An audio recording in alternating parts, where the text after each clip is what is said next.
काश कि हमें पहले ही पता होता ये छोटे छोटे तरीके, छोटे छोटे जुगाड़ से हम किस तरह घर को अपने ऑर्गेनाइज करके रख सकते हैं। अपने घर को सिर्फ देखने में ही क्लीन नहीं बल्कि एक्चुअल में ही हमारा घर एकदम नीट एंड क्लीन रहे, बैक्टीरिया फ्री रहे। और उसके लिए बहुत ज़्यादा आपको टाइम नहीं देना है, बस दिन के कुछ मिनट हर काम के लिए एक्स्ट्रा निकाल लीजिए। घर आपका नीट एंड क्लीन और बैक्टीरिया फ्री रहेगा, ऑर्गेनाइज रहेगा। थोड़ी सी मेहनत बस करना है। देखिए, इस तरह से चार्जर को अगर आप समेट के रखना हो, किस तरह से रखें कि वो चार्जर आपका फिर से ना खुले, तार और सिमटा हुआ रखा रहे, कम जगह में रखा रहे, घर ऑर्गेनाइज लगे देख के। तो इस तरह चार्जर को आप किसी बैंड के थ्रू आप इसके तार को बांध दीजिए और बांधने के पास किसी चीज़ पर आप लटका दीजिए, कोई हैंगर वगैरह उस पर लटका दीजिए या बॉक्स में भी रख दीजिए। तो ये चुपचाप ऐसे ही रखा रहेगा। उसके बाद इसकी जो है तार नहीं खुलेगी, जब आपको यूज़ करना आप खोलेंगे तो खुलेगा। इसी तरह से दूसरा चार्जर आपको दिखा रहे हैं, वो किस तरह से ऑर्गेनाइज़ करिए। बैंड वैंड नहीं, बिना बैंड के ही आपको किस तरह से रखना है और चार्जर समेटा हुआ रखा रहे, ऑर्गेनाइज रहे। और जब आपको ज़रूरत हो, चीज़ आपको टाइम पे जगह पे मिल जाए और चीज़ आपकी सही रहे, ख़राब ना हो, तार ना टूटे। ऊपर के तार को थोड़ा ढीला छोड़ देना है वहाँ से जहाँ से जॉइंट है, क्योंकि अगर वहाँ पे आप कस के खींच लेंगे तार को तो तार फिर टाइट हो जाएगा और वहाँ से ही टूटने का डर रहता है तार। तो इसलिए थोड़ा सा ढीला ढीला रख के उसके बाद तार के सिरे को आप उसमें जो लपेटा हुआ तार है उसमें फंसा दीजिए। इस तरह से चार्जर आपका ऑर्गेनाइज हो गया। अब इसके किसी बॉक्स वगैरह में या फिर कोई कैबिनेट में रख दीजिए। उसी तरह से जैसे हम लोग देखते हैं ये धुलते हैं रोटी का डिब्बा और हॉट पॉट ही सब इस्तेमाल करते हैं, क्योंकि थोड़ा देर तक रोटी गर्म इसमें बनी रहती है। लेकिन धुलने के बाद भी ये देखिए, जहाँ से आपकी ये प्लास्टिक की बॉडी चढ़ी होती है, जो जॉइंट रहता है, वहाँ के आसपास आप ऊपर ऊपर तो सफाई कर सकते हैं, लेकिन क्या ऐसा नहीं होता है कि इसमें खाना वगैरह जाता रहता है और ऐसा आप रोक ना सकना पॉसिबल भी नहीं है। उस जॉइंट में के पास भी अगर आप ध्यान दीजिए तो धुलने के बाद आप इसको जो है हॉट पॉट को धुलिए। धुलने के बाद इसमें आप क्या करिए, तेज़ आप जो है थोड़ा सा अच्छा गर्म पानी होना चाहिए, पानी को बॉयल करिए।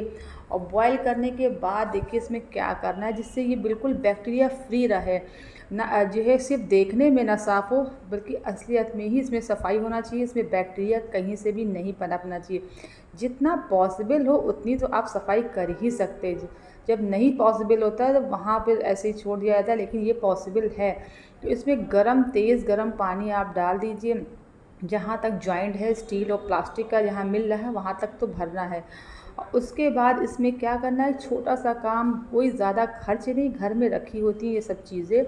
आप विनेगर डाल दीजिए। विनेगर डाल के और विनेगर ज़रा सा 2-3 ढक्कन डालिए इतने पानी में, बहुत ज़्यादा नहीं, लगभग ही 1 लीटर पानी रहेगा बस। इतने पानी में 2-3 ढक्कन डाल दीजिए, बस इनफ है। ज़्यादा खर्च देखिए नहीं हुआ और थोड़े से एक्स्ट्रा मिनट, ये हॉट पॉट ने वैसे भी धुला था, अब इसमें थोड़े से एक्स्ट्रा मिनट लग गए पानी गर्माना और इसमें डालना, बस इतनी मेहनत आपकी, इतनी कोई मेहनत नहीं है।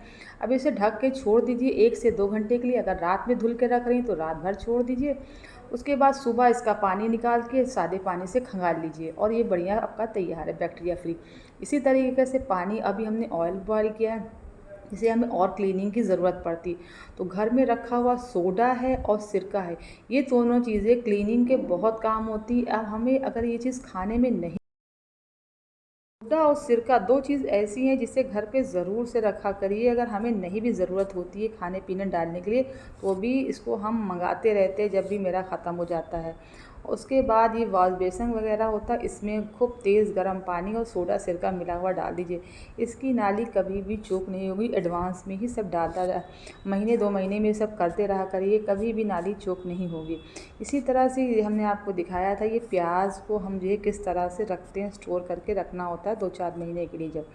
तो इस तरह कागज़ के टुकड़े, न्यूज़पेपर के टुकड़े या कॉपी रद्दी रखी है उसके टुकड़े डाल देते हैं, उसके साथ ये प्याज हम स्टोर करके रख देते हैं।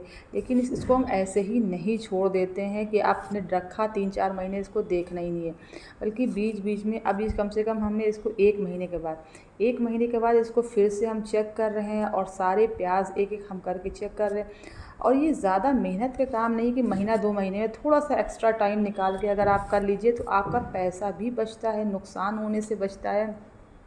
चीज़ें ख़राब नहीं होती, क्योंकि ये बरसात का टाइम है, किसी वक्त बहुत शदीद गर्मी होती है, बारिश होती है तो ठंडा हो जाता है, और अगर बारिश रुक जाती है तो उमस वाली गर्मी, तो इस चीज़ ऐसी गर्मियों में चीज़ें बहुत ख़राब होती।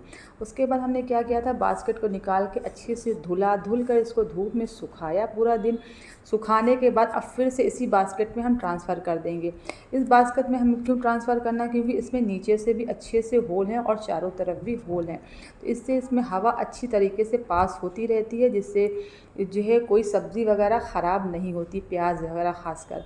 तो और ये जो दूसरी बास्केट है, इसकी नीचे की तली में होल नहीं है। वीडियो अच्छी लगी है तो लाइक शेयर करना ना भूलिएगा, वीडियो को फॉरवर्ड कर दीजिएगा।